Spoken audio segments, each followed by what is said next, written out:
अस्सलाम वालेकुम व्यूवर्स। आज की मज़ेदार कहानी शिद्दत मोहब्बत।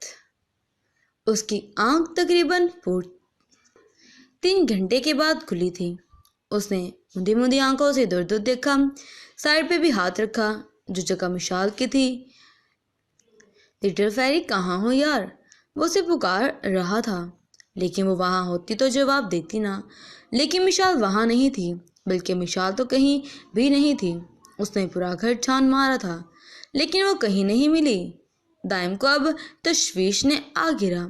इतने में उसने अपने फ़ोन उठाया कि एक मैसेज मिशाल की तरफ से भेजा गया था। पढ़कर उसकी रगें तन गई।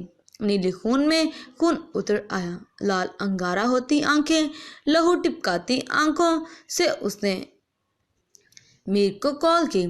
हाँ सुन मेरी बात, जितनी जल्दी हो सके मेरी इस्लामाबाद की फ़्लाइट करवा। मुझे आज ही वापस आना है, समझ गया?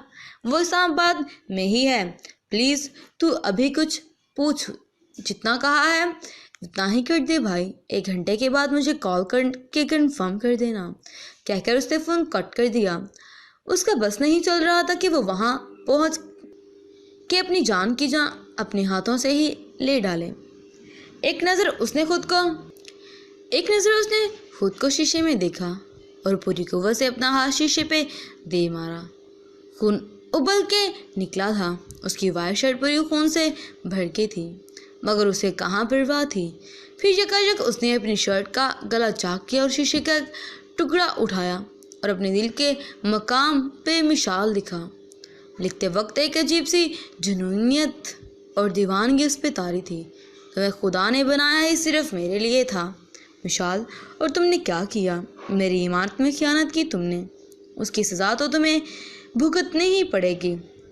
तुमने अभी तक सिर्फ और सिर्फ दाइम दुरानी की मोहब्बत की है। अब से तुम से छीन लूँगा मैं तुम्हें, इतना बेबस कर दूँगा कि तुम खुद चलकर मेरे पास आओगी। ये दाइम दुरानी का वादा है तुमसे, एक अज़म से कहता हुआ वो शावर लेने चला गया।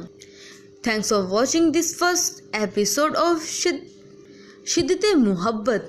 इसका सेकंड एपिसोड देखने के लिए चैनल पर बने रहें कि मिशाल किसके साथ भागी और क्यों उसने अपने मंगेतर को किसके लिए छोड़ा, और वो क्यों दूसरों की रातों को रंगीन कर रही है। इसका नेक्स्ट एपिसोड देखने के लिए कमेंट सेक्शन में नेक्स्ट लाजमी लिखिएगा। स्टोरी बहुत मज़ेदार हो